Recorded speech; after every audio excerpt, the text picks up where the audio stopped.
Kata Nabi, atau disebutkan dalam banyak riwayat, bahwasanya nabi-nabi pun belum pernah ada nabi yang lihat Allah, termasuk Nabi Muhammad SAW.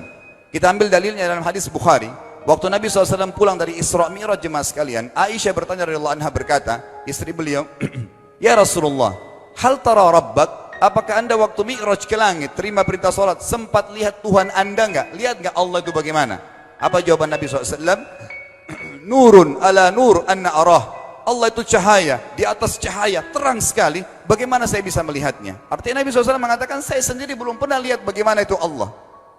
Contoh sebelumnya Nabi Musa alaihissalam. Nabi Musa waktu menerima wahyu Taurat, itu selama 40 hari, turun Taurat lengkap. Al-Quran 23 tahun baru lengkap. Kalau Taurat 40 hari, nunggu di gunung Tursina. Tursina sebuah wilayah di Mesir sekarang.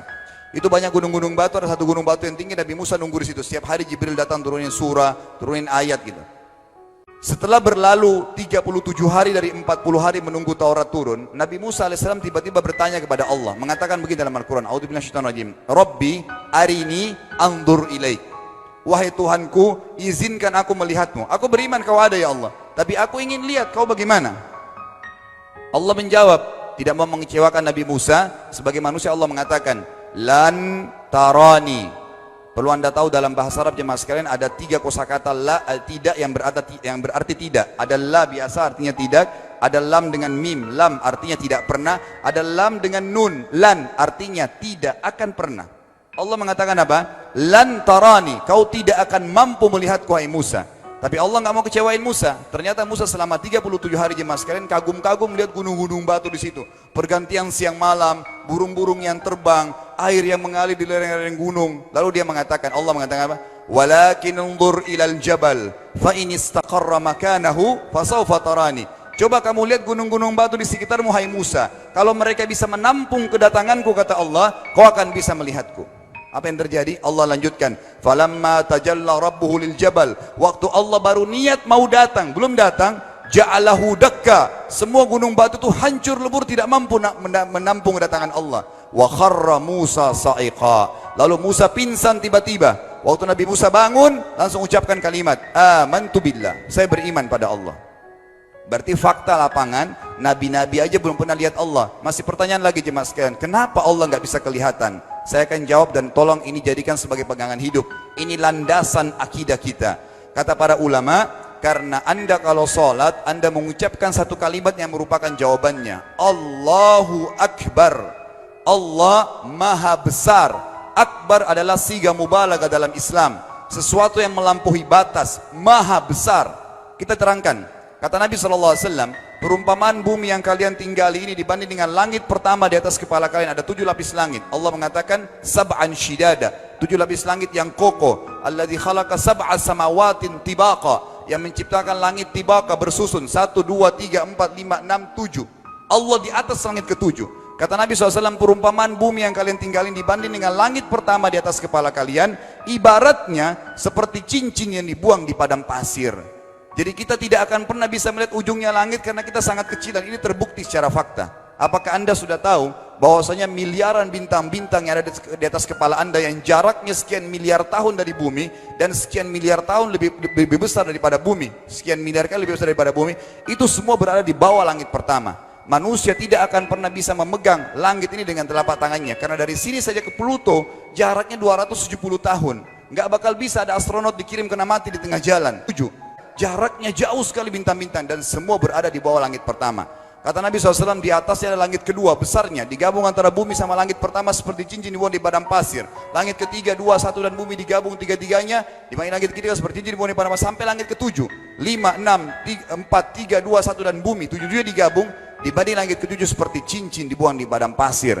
Dan langit yang luas ini jemaah sekalian dipenuhi dengan makhluk Allah yang lain namanya malaikat. Dalam hadis Bukhari kata Nabi SAW, waktu saya sedang dimi'rajkan ke langit, tidak ada 4 jari pun ukuran di langit yang luas itu, kecuali saya temukan malaikat yang sedang ruku atau sujud, penuh dengan jumlah mereka.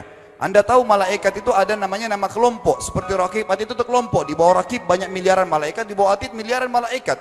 Sama dengan Munkar Nakir, ada memang nama kelompok. Makanya kalau manusia 5 miliar, Raqib Atidnya 10 miliar. Raqib Atidnya 10 miliar. Lalu kata Nabi SAW, di atas langit ke-7 ada Sidratil Muntaha. beras air digabung antara 7 lapis langit dan bumi. 88 hanya seperti cincin di bawah di padang pasir. Di atas Sidratil Muntaha ada sebuah lautan yang Allah ciptakan. Lautan itu besarnya digabung antara Sidratil Muntaha, 7 lapis langit dan bumi. 88, 99-nya seperti cincin dibuang di padang pasir. Makanya kalau anda baca Quran, anda baca ayat wa kana arsyu alal ma', singgasana Allah di atas air. Ini maknanya, air adalah ada lautan. Lalu kata Nabi SAW, arsy-nya Allah di atas lautan itu singgasananya Allah. Besarnya digabung antara lautan, Sidratul Muntaha, 7 lapis langit dan bumi. 10-10-nya hanya seperti cincin dibuang di padang pasir. Anda sudah hafal ayat kursi? Apa artinya? Ayat tanda-tanda kebesaran Allah.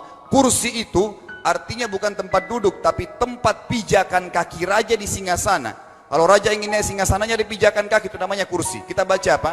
Wasi'a kursiyuhu as-samawati wal ard. Pijakan kakinya Allah saja sudah menutupi seluruh langit dan bumi ini. Jadi kita mustahil bisa Allah karena besarnya Allah Azza wa Jal. Tinggal kita tutup jemaah sekalian. Kira-kira lalu bagaimana saya berhubungan dengan Allah? Jawabannya sederhana. Anda lingkari namanya Allah, ini Tuhan kita. Yang menyembah selain Allah kafir, yang mempartisipasikan Allah dengan makhluknya, masih sembah berhala, kuburan, jimat, namanya syirik. Dua-dua nggak boleh. Untuk berhubungan dengan Allah yang tidak kelihatan dengan mata kita ini, tapi kita bisa rasakan keberadaannya, cuman satu cara. Di bawahnya lingkarin ibadah. Salat, puasa, zakat, haji, takziah, ziarah kubur, semua ini adalah rangkaian ibadah untuk berhubungan dengan Allah. Semua ibadah ini jemaah sekalian harus seperti yang Allah mau, bukan yang Anda mau. Ini penting. Karena kalau tidak seperti yang Allah mau, Allah tidak terima. Bagaimana caranya supaya bisa seperti yang Allah mau? Ikuti buku pedomannya. Ada Al-Quran, ada Sunnah. Yang beribadah keluar dari dua pedoman wahyu ini tidak akan diterima oleh Allah. Seperti Anda kalau kerja di perusahaan, pimpinan perusahaan kasih peraturan, Senin pakai baju kuning, Selasa baju hijau, Rabu pakai baju hitam. Datang jam 7, keluar jam 5 sore. Ternyata Anda tidak. Hari Senin Anda pakai baju yang hari Rabu, datangnya jam 9, keluar jam 2 siang, dikeluarkan oleh pimpinan atasannya. Itu baru peraturan manusia. Bagaimana dengan peraturan Allah Azza wa Jal? Maka kita simpulkan semua jemaah sekalian adalah, yakinlah Tuhan Anda Allah ada, satu-satunya Tuhan. Kalau Anda sedang sakit, yang ciptakan Anda Allah, yang ciptakan penyakit Allah, yang menciptakan kesembuhannya Allah. Kalau kita sedang musibah sama, kalau kita sudah senang juga sama.